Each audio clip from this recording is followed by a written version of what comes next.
Napakaganda ang panahon, guys. Ganda ng panahon, ganda ng weather. Tahimik. Oy, happy birthday! Belated happy birthday kay Mang Ariel, kapitbahay namin. Groovy. At dahil maganda panahon ngayon, magte-review tayo, guys. Sige, review tayo. Hey guys, welcome to another episode of Tandang's Tagalog Toy Review 143. Episode 143 na po yata tayo. Hindi ko sure 143. At dahil birthday ni Tito Jeff ngayon, hello kay Tito Jeff Del Valle Flores. Happy birthday, sana happy ang birthday mo. I-review natin ay itong Deadpool Legacy Collectors Edition. Hello kay Tito Jeff and family. Episode na to ay hatid sa inyo ng The Geek Portal PH. Sa mga makukulit na tao dyan sa The Geek Portal PH. At syempre, top secret pa ni Tito Ome and family dyan sa Tumana sa may Marikina. At Tito Vejes, Mikey's Burger Lamuan branch dyan sa Lamuan. Hello sa inyo.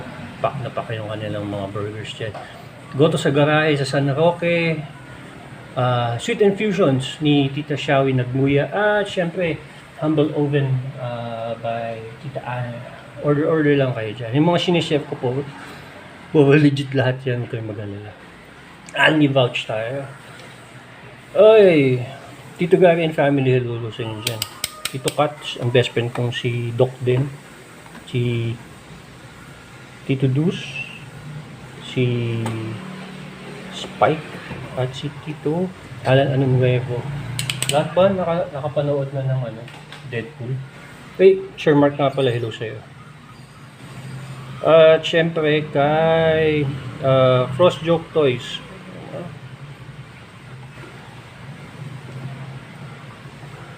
Syempre, unahan ko na, hindi ito movie-based.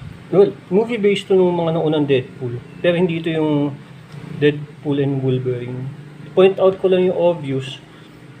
Pagkakaintindi ko, ito din yung kapareho nung sa Tupac, yung pinagkakwartahan tayo ni Hasbro. Yung bibili mo din si Negasonic, yung si Freebie. Packaging is very good. The Geek Portal PH, huwag kayong mag-atubiling magtanong. Napaka bait ng mga tao dyan. Silyado pa yan. Okay, ang laman sa loob. Yun lang. Si Deadpool ay may kasamang dalawang katana sa likod niya. Ayun. Dito natin malalaman kung natatanggal ngayon yung baril niya. Kasi noong unang labas siya, kailangan mo talagang anuhin yung baril. Ngayon malalaman natin. Meron siyang 1, 2, 3, 4 na pares na kamay. At ito yung unicorn niya. May hilig si Deadpool sa unicorn. Ayan. Wala naman. Wala. Pampakwela lang siya. Pampakute lang siya. Other than that, wala na. Ouch. Merong kutsilyo na nalagay sa ganito. Okay. So, try muna natin yung ito. Try natin. Okay.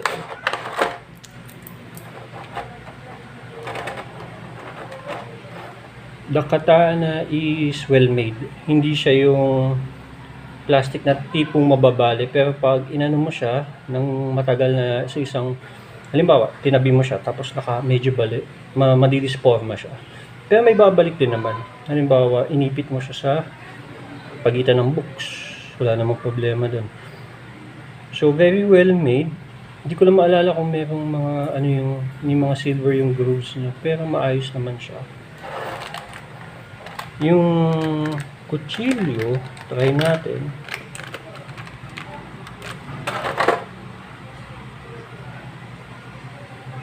Kaparehong sa Tupac. Kasi meron ako ng Tupac dati. Nabenta ko na, unfortunately kailangan Ayun. Maayos naman siya. hindi chippy pa yung materialis na ginamit. Hindi naman siya mukhang breakable. Okay, try natin yung figure mismo kung magkakaalaman na kung natatanggal yung baril. Kasi yung baril dati talagang aanuhin mo pa siya. Okay, like so. Okay naman. Natanggal kaya ito? Hindi, nakadikit talaga. Okay, try natin. Ito dito. Tight, hindi ka matatakot iwan siya dun kasi hindi siya basta-basta mababaklas. Okay, moment of truth na. Tatanggal yung baril ni Wade. Ayun naman pala. Okay, good job. Nasagot ang tanong, guys. Ayan, natatanggal siya. Happy birthday, Tito Jeff. Favorite character ng Tito Jeff to. Okay, now for the articulation.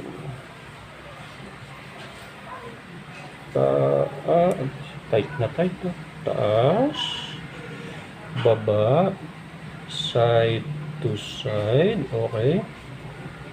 Natatanggal pa din to. Yung sa leeg niya.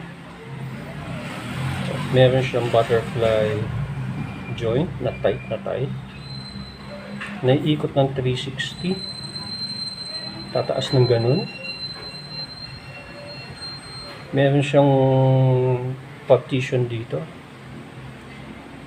Actually, articulation nitong figure na to ay pak na pak. Ito, dalawa din. Yun. Tight. Masagwa ba? Not really. Yun. Ab crunch. Meron. Wala siyang side to side. Pero naiikot siya. Swivel. Ang kanyang wrist. Meron siya ditong peg dito. Problema. Taas ang paang ganon. Hanggang doon. Side. Hanggang doon. Curious ako. Pag ito ba inalog, matatanggal yung baril? Oo. Matatanggal yung baril. Natanggal na siya. Punta black hole. Nahagis mo. Ayun. Yung isa nag-remain, yung isa nag-stick.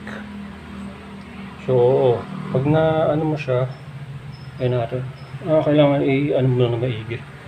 Pero may potentially matatanggal pa din siya. Meron siyang ano dito. Meron siyang ganun dito. Sa paa, doon. Hindi ko maalala kung meron siya yung toe joint dati dito. Kung meron o wala. Kung meron na makakapag-enlighten sa akin. So, a major improvement. Teka lang. Standard size ba siya? Marvel Legends kasi is 6 inches. Try natin. Ang kulay niya ay yung kulay nung sa unang movie niya at hindi yan yung matingkad na sa Deadpool and Wolverine. So comparable siya sa Hasbro na G.I. Joe. Ayan yung size niya. Pag tinabi mo siya kay Joker na McFarlane, makikita mo kagad yung size difference. Just to be very specific, ang kanyang height, saan ito mo? Meter. And ito na lang. So 6 inches and a half siya. 6 inches. Yan o, pinagkaiba niya kay Bane. Yan siya kalaki. Pag sinukat natin siya, teka lang.